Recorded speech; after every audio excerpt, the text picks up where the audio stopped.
ابتدا سے یہ محسوس کیا جا رہا ہے کہ کوئٹہ میں مردم شماری کو ایک منصوبے کے تحت کم کرنے کے لیے مختلف حربے استعمال ہوتے ہیں۔ مثلا جو ٹول وہ اس مردم شماری میں استعمال کرتے ہیں اس سے ٹیچر نابلد ہیں، ان کو کوئی پراپر ٹریننگ نہیں دی گئی ہے اور ٹیچروں کو انجانے علاقے میں بھیجا گیا جو نہ اس علاقے سے واقف ہیں نہ ان لوگوں سے واقف ہیں۔ اس سے پہلے بھی مردم شماری یا الیکشن سے متعلق معاملات میں اسی علاقے کے ٹیچر یا اسی علاقے کے اساتذہ کرام ان علاقوں میں جاتے تھے، لوگ بھی ساتھ دیتے تھے اور ان کا کام بھی آسانی سے ہوتا تھا۔ اب ایک دوسرے علاقے کا آدمی اگر ادھر آتا ہے کوئٹہ کے کسی علاقے میں، تو پہلے تو اس کو یہ بھی پتہ نہیں ہوتا ہے کہ میں نے جانا کہاں سے اور شروع کہاں سے کرنا ہے اور کس طریقے سے، اور پھر وہ جو طریقہ کار وہ بتایا گیا ہے کہ بچوں کا فارم بھی اور بہت ساری اس میں لوازمات، میں سمجھتا ہوں کہ ایک فارم کو بھرنے کے لیے آدھے گھنٹے کی ضرورت ہے، لیکن یہاں ہوا کیا ہے کہ ایک چکر لگتا ہے ٹیچر کا، اس کے بعد ٹیچر غائب، لوگ بغیر کسی مردم شماری کے رہ جاتے ہیں۔ ہماری کوئٹہ کی سیاسی جماعتوں نے کافی عرصے سے یہ تگ و دو شروع کی ہے،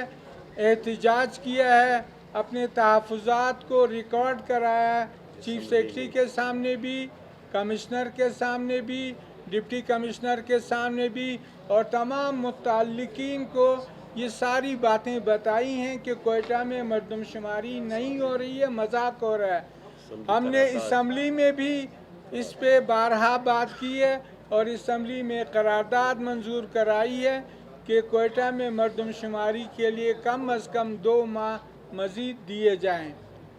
تو آج جب ان تمام چیزوں پر سیر حاصل بحث ہوئی، اس کے نتیجے میں یہ فیصلہ ہوا کہ کوئٹہ کی مردم شماری غلط ہے، اس میں خانہ شماری بھی پراپر طریقے سے نہیں ہوئی ہے۔ دوسری بات یہ ہے کہ کوئٹہ میں کسی بھی جگہ پراپر مردم شماری نہیں ہوئی ہے،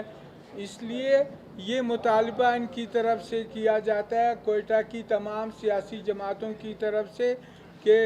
دوبارہ مردم شماری کرائی جائے، اور جو اسمبلی کے 2 مہینے کا ٹائم ہے اس پہ فوری طور پہ عمل درآمد، لیکن اس سے پہلے یہ ہونا چاہیے کہ جو بھی جس ٹیچر کو جس علاقے میں بھیجنا ہے وہاں کے لوگوں کو یہ پتہ ہو، اور ان کو جو انہوں نے انسٹرومنٹس دینے ہیں وہ آج رات پراپر طریقے سے سب میں تقسیم کیے جائیں، ان لوگوں کو خالی ہاتھ کسی جگہ نہ بھیجا جائے تاکہ وہ سارے دن لگے رہیں اور کام کوئی بھی نہ ہو۔ تو یہ ایک شدت کے ساتھ محسوس کیا گیا کہ کوئٹہ کی حق تلفی، یہ تمام سیاسی جماعتیں کہتی ہیں کہ ہم کوئٹہ میں ذرہ بھر کی حق تلفی کو برداشت نہیں کریں گے، اگر ہمارے ساتھ یہ زیادتی ہوئی تو جہاں تک آواز ہماری پہنچ سکتی ہے ہم اپنی آواز پہنچائیں گے اور ہمارا احتجاج رہے گا۔ اور اس لیے میں یہ کہتا ہوں جو ذمہ داران ہیں الیکشن کمیشن کے، جو ذمہ داران ہیں شماریات کے، جو ذمہ داران ہیں یا امن و امان کے یا اسٹیبلشمنٹ کے جو ذمہ داران ہیں یا انتظامیہ کے جو ذمہ داران ہیں، یہ ان تمام چیزوں کو انشور کریں کہ جو 2 مہینے اسمبلی کے ہیں اس پہ فوری طور پہ کل سے عمل درآمد فوری طور پہ، اور ان کو تمام جو ان کے تربیت یافتہ لوگ ہیں ان کو ان علاقوں میں بھیجا جائے تاکہ یہ مردم شماری اور خانہ شماری اور ساری چیزیں آسان طریقے سے ہوں۔ اگر ایسا نہیں ہوا تو کوئٹہ کے عوام، کوئٹہ کی تمام سیاسی جماعتیں بھرپور احتجاج کا حق محفوظ رکھتی ہیں۔ اس سے پہلے کوئٹہ کی آبادی 1,23,00,000 تھی، اس موجودہ مردم شماری میں 1,95,00,000 ہو گئی، 72,00,000 کا اضافہ ہوا ہے سوائے کوئٹہ کی۔ پورے بلوچستان میں 72,00,000 کا اضافہ ہوا ہے اور کوئٹہ میں